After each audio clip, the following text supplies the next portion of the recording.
네, 정치권 동향을 대기자의 시선으로 짚어보는 목요 정치클럽 기자 대기자 시간입니다. 오늘도 성한용 안개래 신문 선임 기자, 최병묵 TV조선 해설위원과 함께하겠습니다. 어서 오십시오. 어서 오세요.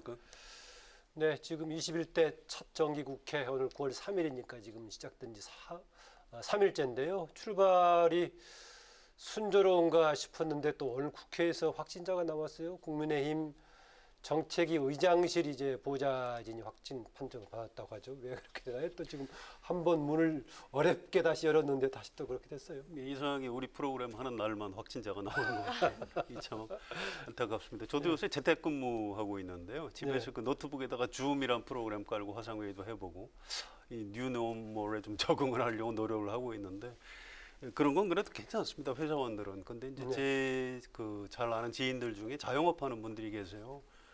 정말 너무너무 고통스럽고 힘들어하시기 때문에 참 그 가슴이 아프고 우리 좀 빨리 좀 이 위기 극복해야 될 것 같습니다. 네, 코로나 자체 영향을 받은 데다가 최근에 이제 2.5 이제 거리두기 때문에 직접적으로 확인하고 있는 그런 분위기죠. 그렇죠. 그러나 이제 그 2.5 단계 거리두기는 그 지금 200명대 안으로 들어왔지 않습니까? 확진자 수가. 그러면서 뭔가 희망이 보이기는 시작을 하는데 이제 이 깜깜이 환자라고 하는 사람들, 깜깜이 확진자라고 하는 사람들이 이제 점점 늘어나서 사실은 어디에서 누가 어떻게 감염될지를 지금 예측을 할 수 없는 상황이 돼 버렸습니다. 아마 그런 것들 때문에 국회도 계속해서 지난주에 이어서 이번 주에도 또 뭐 뚫렸다는 이런 표현이 적합할 정도로 이런 상황이 됐는데 아마 이번 정기국회는 저런 식의 복병이 계속 도사리고 있지 않을까 이런 우려가 됩니다. 네. 네, 그럼 오늘의 첫 번째 토크 주제로 들어가 보겠습니다. 먼저 최 의원님. 네, 지난 주말에 이낙연 대표가 당선이 됐죠. 뭐 모두가 예상할 수 있었던 그런 과정이긴 했지만 이낙연 대표의 민주당 호와 그 지금 이제 김종인 비대위원장은 오늘로서 100일이 됐는데 과연 순항을 할 수 있을까? 이런 주제로 다뤄보기로 했습니다.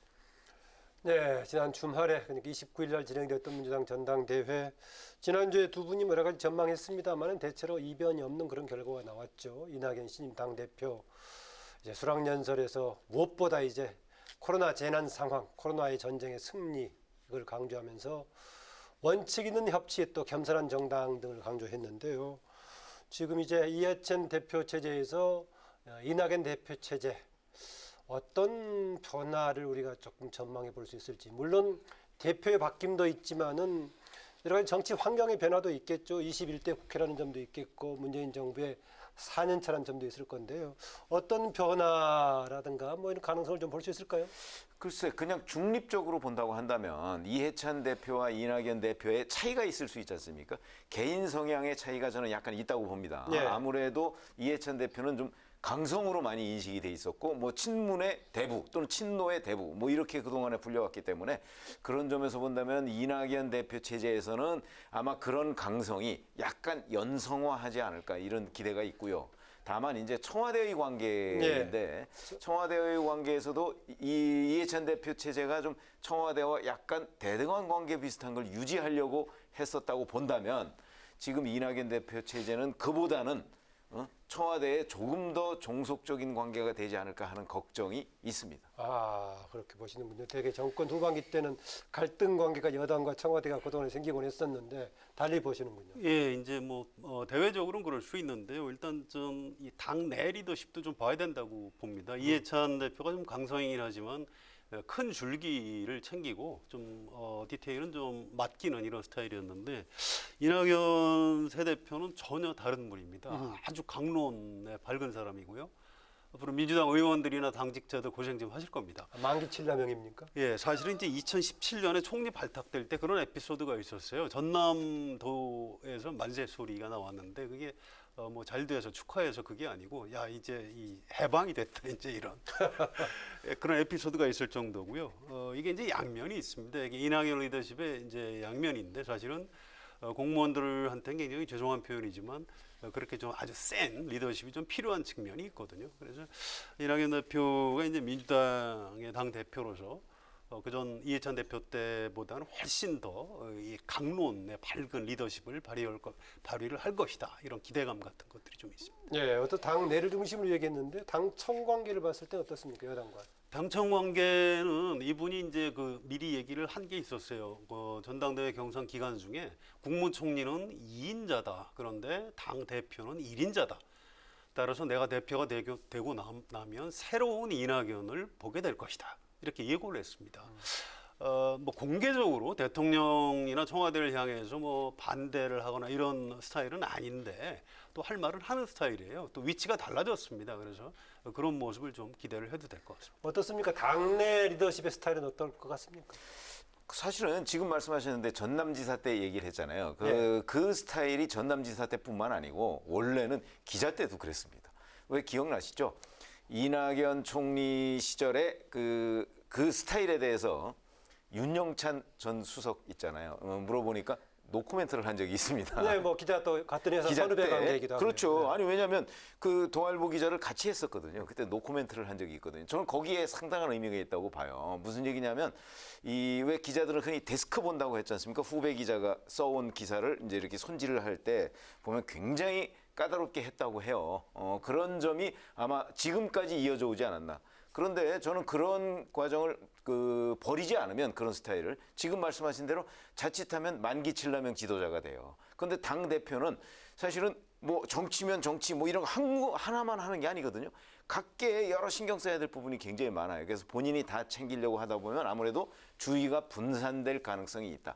그런 점에서 본다면 지금 스타일도 아마 변화하지 않을 수가 없을 것이다. 저는 그렇게 봅니다. 예. 네, 이번 주 초에 단행한 주요 당직 인선을 보면 파격이라는 평가가 많은데요. 이번 인선 어떻게 평가하시고 눈에 띄는 인물 누가 있다고 보십니까? 이 어데나 어차피 대표는 이낙연이다. 예. 그러니까 이 인사를 오랫동안 준비한 흔적이 좀 있습니다. 일단 사무총장을 전임 지도부에서 최고위원을 했던 삼선의 박광원 의원을 시켰어요. 네. 굉장히 좀 이례적인 일이고요. 또 본인이 아마 호남 사람이라서 그런지 몰라도 영남에 대한 지역 배려를 좀 했습니다. 지명직 최고위원, 예. 영남 출신이시고요. 또 최인호 의원 수석 대변인 맡은 이분이 이제 부산 국회의원이죠. 또 한정의 정책위 의장이 부산이죠? 서울 지역구이지만 부산 출신입니다. 그래서 이런 식의 이제 그 배려를 좀 했고요.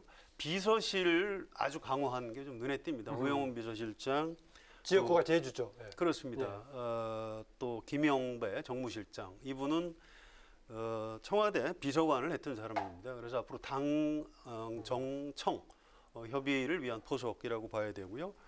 또 메시지 실장이라는 걸 뒀습니다. 그러니까 비서실 안에 실장이 3명이나 되는 거죠.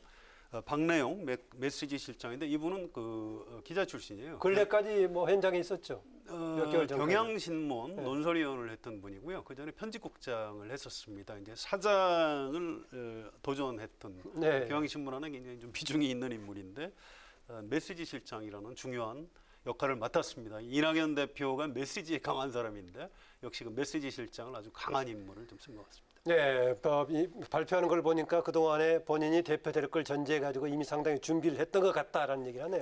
그렇죠. 아니 그거야 뭐 사실 본인뿐만 아니고 당 밖에서도 충분히 그런 예상을 하고 있었는데 저는 이렇게 봐요. 그 뭐 국회의원장, 상임위원장 뽑힌 지 얼마 되지도 않았는데 그 사람을 도로 데려다가 사무총장으로 쓰는 것이 과연 그게 제대로 된 인선이냐 하는 부분이 있어요. 왜냐하면 외부의 시각으로 본다면 결국 뭐 돌려막기 아니냐 내지는 민주당 내에 인재가 그렇게 없는가 뭐 이런 의문을 갖게 하는 부분이거든요. 왜 그러냐면 사실 그게 2년 임기로 되는 거 아니겠습니까? 그 국회 그 상임위원장이라는 게. 근데 그거를 수시로 바꿔다가 당직하고 왔다 갔다 한다. 이런 것들이 별로 바람직해 보이지 않아요. 한번 뽑아놨으면 그 임기를 될 수 있으면 채우도록 하는 것이 원칙에 부합하는 것이다 이렇게 보고요. 그다음에 청년 대변인을 지금 최고위원에 지명한 거 어떻게 보십니까? 그러니까 그런 부분도 청년 대변인은 청년 대변인으로서의 역할이 있을 거 아니겠습니까? 그러면 그 역할에 평가가 이루어지기 전에 지금 최고위원으로 지명을 했단 말이죠. 더군다나 그 최고위원 같은 경우는 그 지금 워낙 그 나이가 젊다 보니까 물론 청년을 뭐 대변한다고는 하지만 그러다 보니까 오늘 눈에 띄는 기사가 또 그런 거 있더군요. 최고위원은 당비를 내잖아요. 150만 월 원씩. 150만 원씩 네. 내는데 내가 그거 내는 거 부담스럽다. 뭐 이런 얘기를 해서 이제 이해찬 대표가 뭐 경감하는 방안을 연구한다. 이해찬 대표가 아니고 이낙연 아, 대표. 이낙연 대표. 그래서 이제 경감하는 방안을 연구한다. 뭐 이런 것까지도 나왔던데 저는 그 적어도 한 직에 있으면 한 직에 임명을 했으면 일정 기간 그 능력을 발휘할 수 있는 그 어떤 그 좀 기간을 둬야 된다.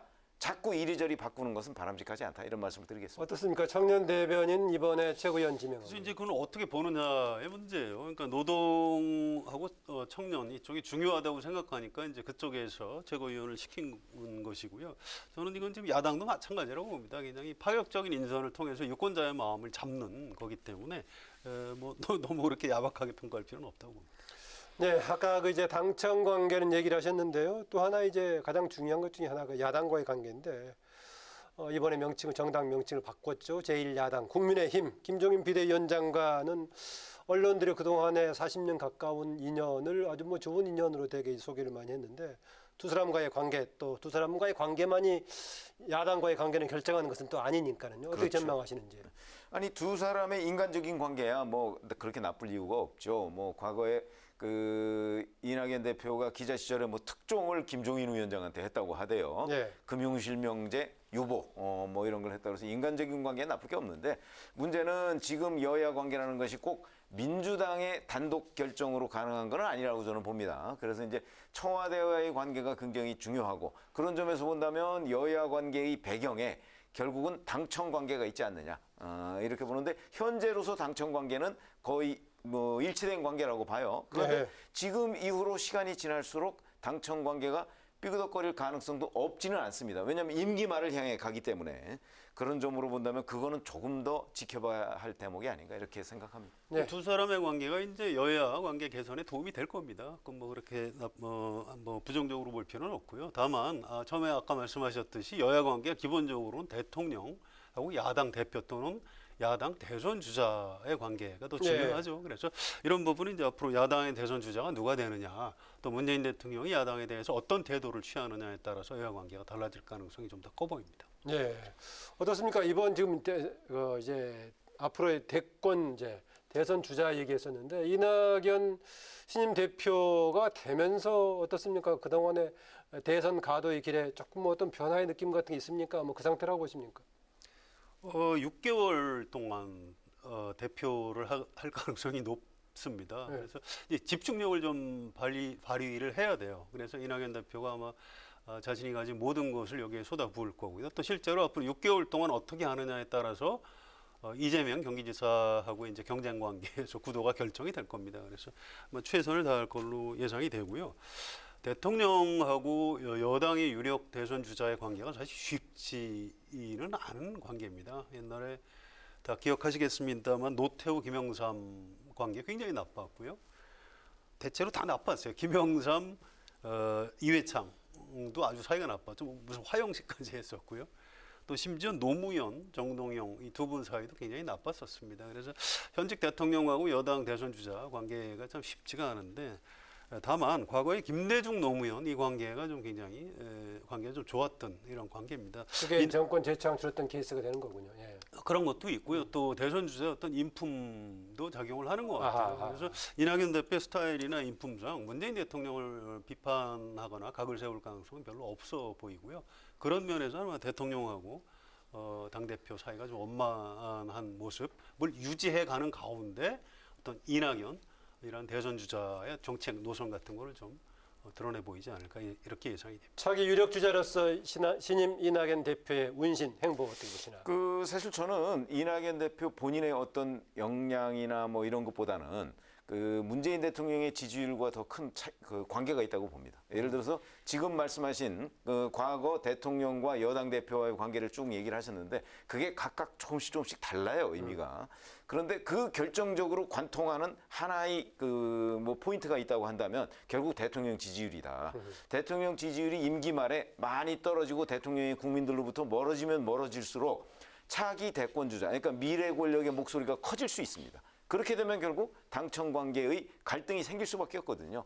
그래서 지금도 현재까지는 뭐 문재인 대통령의 지지율에 별 큰 변화가 없습니다만 만약에 앞으로 그 지지율의 변화가 있을 때 그때는 이낙연 대표의 그 어떤 스타일도 많이 바뀔 것이다. 때로는 뭐 지금과 같은 스타일을 유지할 수도 있고 아니면 갈등이 촉발될 수도 있다. 이렇게 봅니다. 네, 서강정 기자 어떻습니까? 지금 이번에 양당 대표 간의 회동에서는 복잡한 우여곡절을 다시 겪을 필요가 있느냐라고 일단 상임위원장 문제를 접었는데 이게 재론에서 정리될 여지가 떠보세요. 어떠세요? 좀 시기를 놓쳤죠. 사실은 이 문제는 좀 전혀 다른 사람의 숙제였습니다. 정기국회 시작되기 전에 김태년 민주당 원내대표가 풀었어야 되는 숙제인데 그 숙제를 못 풀고 지금 넘겨버렸어요. 그래서 정기국회 도중에 상임위원장을 바꾸는 게 이게 쉽지는 않습니다. 지금 당장 코로나 극복 정책 법안 이런 것도 처리를 해야 되고요. 또 예산 심사에 이제 곧바로 들어가야 되고 또 국정감사도 해야 됩니다. 이 와중에 지금 상임위원장 바꾸기 쉽지 않죠. 어느 정도 좀 시기를 좀 이미 좀 놓친 거 아닌가 이런 생각이 듭니다. 어떻습니까? 저는 이낙연 대표가 전당대회를 열기 전에 김태년 원내대표하고 어느 정도 좀 얘기를 했으면 어땠을까 이런 생각을 합니다. 그래서 만약에 계기를 잡으려면 지금 말씀하신 대로 정기국회 출범 전에 계기를 잡을 수가 있잖아요. 그래서 만약에 이낙연 대표와 김태년 원내대표가 합의가 돼 있다면 그런 문제에 관해서 그러면 이낙연 대표가 당선되는 순간 국면을 바꿔서 이런 얘기를 야당에 제안을 해서 문제를 해결할 수가 있거든요. 그리고 뭐 정기국회이기 때문에 뭐 상임위원장을 못 바꾼다 저는 그렇게 생각은 하지 않고요.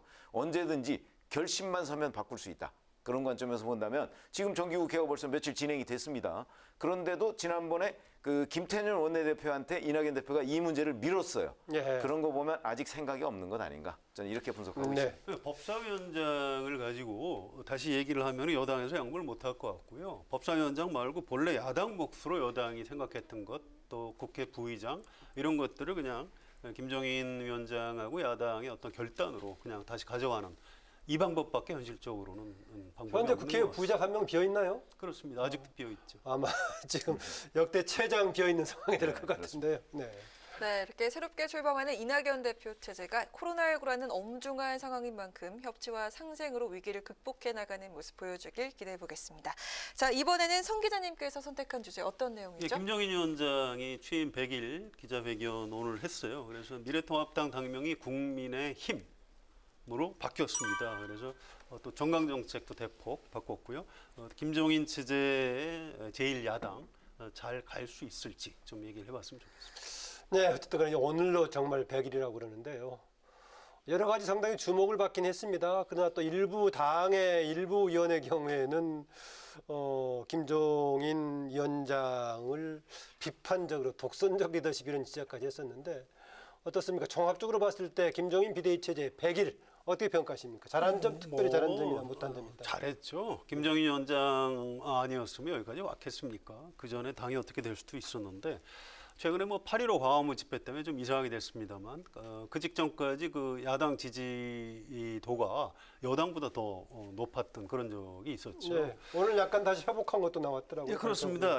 그 회복 흐름이 아마 전 뭐 계속 될 걸로 이렇게 봅니다. 이게 김종인 위원장처럼 어떤 뭐라 그럴까 이제 뭐 당내에서 물론 비판을 할 수 있겠습니다만 어떤 결단력을 갖고 좀 끌어갈 필요가 있는 거고요. 또 과거와의 결별을 하려면 뭐 다른 사람은 안 되는 겁니다. 황교안 대표가 과거의 결별이 되겠습니까? 안 되는 거죠. 김종인 위원장이 잘 하고 있고요. 이명박 박근혜 대통령에 대해서 사법 절차가 끝나는 대로 사과하겠다 이렇게 미리 예고를 한 것도 잘했고요. 광주에 가서 무릎 꿇고 사과하고 울먹거리고 이건 진정성이 없이 되는 것이 아닙니다. 그래서 이런 것들을 국민이 지금 굉장히 높이 평가하고 있다고 생각을 합니다. 네, 100일 종합평가에. 저는 뭐 그동안에 이제 이념적인 문제에 우리나라 정당이 서로 분화되는 그런 양상을 보였는데 자, 이념의 시대가 갔다. 뭐 이런 거를 선언하지 않았습니까? 그리고 이제 보수의 이미지 뭐 이런 것도 좀 탈색을 하려고 굉장히 노력한 그런 점이 저는 긍정적인 변화를 몰고 왔다고 생각을 하고요. 다만 이제 본인이 뭐 광주에 가서 무릎 꿇고 뭐 울먹이고 뭐 이런 것도 그런 여러 가지 변화 중에 하나지만 그런 거를 떠나서 최근에 뭐 이낙연 대표도 그런 얘기를 했습니다마는 본인이 마치 다음 대선에 나올 수 있는 것처럼 하는 인상을 외부에 준 측면. 그건 이제 본인의 여러 가지 행보 중에 저는 숨어 있다고 보거든요. 그런 부분은 그 좀 처신으로서 부적절한 것 아닌가. 이런 게 하나 단점으로 꼽을 수 있겠습니다. 예. 저는 이제 하나 좀 원점이면은요, 아쉬운 점이 이런 게 있는 겁니다. 이를테면 이제 저처럼 이렇게 언론계에 있는 사람들은 정부에서 뭘 잘못하면 그냥 비판을 하면 됩니다. 약간 무책임할 수도 있어요. 또 시민단체에서 정책 대안까지 낼 의무는 없는 겁니다. 그런데 지금 제1야당은 수십 년 동안 집권 경험이 있는 전통의 정당입니다. 그래서 뭐 경제 위기 극복을 해야 되는데 뭘 좀 그럼 어떻게 하재든지, 부동산 문제가 있다 그러면 뭘 어떻게 하재든지, 뭐 이런 정책 대안 같은 일본의 것들을 좀 코로나19 내놔야 관련해서는 되는데. 상당히 선제적인 몇 개의 정책 입법안을 내놓지 그렇습니다. 않았어요? 그런 식으로 부동산 정책에 대해서도 해야 되는 거죠. 그런데 그냥 뭐 정책 방향을 다 바꿔라, 뭐 장관 잘라라, 이런 건 좀 쉬워요. 그런 식으로 비판하는 건. 그래서 김종인 위원장 체제에서 지금 제1야당이 그런 정책 대안을 좀 더 지금보다는 좀 많이 내줬으면 좋겠다, 이런 지적을 하고 싶습니다. 글쎄 뭐 짤막하게 말씀드리면 외국에 의해도 야당이 정책 대안을 제시하는 경우 그렇게 많지 않습니다. 원래 잘 아시지만 어포지션 파티라. 야당은 반대하는 정당입니다. 그런 점에서 본다면 지금 뭐 더불어민주당은 야당일 때 뭐 그렇게 정책 대안 많이 제시했나요? 그런 점에서 본다면 지금 현재 국민의힘이 하고 있는 저런 식의 태도는 어찌 보면 야당으로서의 한계다. 그건 국민의힘의 한계가 아니고 야당으로서의 한계다. 저는 그런 말씀을 드리겠습니다. 네. 네, 국민의힘이 새 당명을 두고 내부에 반발이 있었다고 하는데요. 김종인 위원장이 마음에 안 들어도 좀 동의를 해달라 이렇게 요청을 했다고 합니다. 이 새 당명 개정 과정은 어떻게 보셨는지요? 이게요, 한 3개월 걸렸어요. 2012년에 새누리당으로 바꿀 때 한 달도 안 걸렸습니다. 굉장히 사실은 공을 들인 거예요. 이제 아쉬운 게 미래통합당이라는 말이 이제 우리 입에 붙었어요. 그 약칭도 통합당, 이렇게 그 당이 가보다 이렇게 알게 되는데. 미래통합당은 사실 선거 국면에서 좀 과도기적으로 임시 방편으로 만들었던 이름 그렇죠. 아닌가요? 그런데 이걸 6개월 만에 다시 바꾸는 게 좀 너무 아쉬움이 있어요. 그래서 이 국민의힘이라는 당명이 언제까지 갈까 좀 의구심이 들고요. 만약에 김종인 위원장이 대선 출마까지 한다면 22년까지는 가겠죠. 그런데 그 중간에 또 대표가 바뀌거나 대선 주자가 생기면 이 당명 또 바뀌지 않을까, 이런 걱정 같은 게 좀 있습니다. 저는 그렇게 안 보고 왜 그러냐면 이게 이제 당이라는 게 빠져 있지 않습니까, 저기에? 예.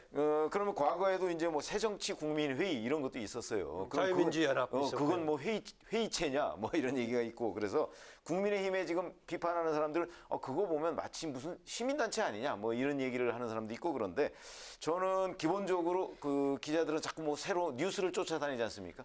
그러니까 정당, 당이라는 이름이 빠졌지만 비록, 그러나 저것도 엄연한 당이고, 그런 점에서 본다면 오히려 당이라는 이름을 빼고 정당명을 지었다는 부분, 이게 저는 신선하게 느껴진다.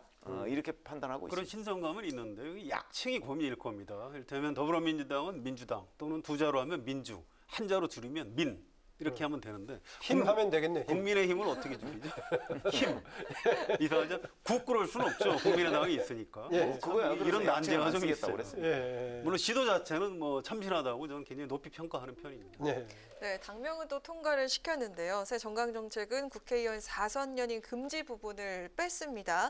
당의 정강정책의 변화, 주목할 만한 것들이 어떤 것들이 있었습니까? 저는 이제 제일 중요한 게 역시 기본소득 맨 앞세웠다는 것하고요. 또 경제 민주화에 대해서 잘 얘기들을 안 하는데 굉장히 중요하게 들어가 있습니다. 이런 것들을 앞으로 어떻게 구현해내느냐, 이게 중요한 거고요. 이번에 그 4선 연임 금지 이 부분은 전 약간 의구심이 들어요. 이게 의원들이 기본소득이나 뭐 5.18 이런 거 반대 못하도록 시선 돌리기 차원에서 어떤 협상 카드로 집어넣었던 것 아닌가, 이제 이런 의심이 들 정도로 이게 정강정책에 애초에 들어간 것 자체가 좀 약간 좀 굉장히 의문입니다.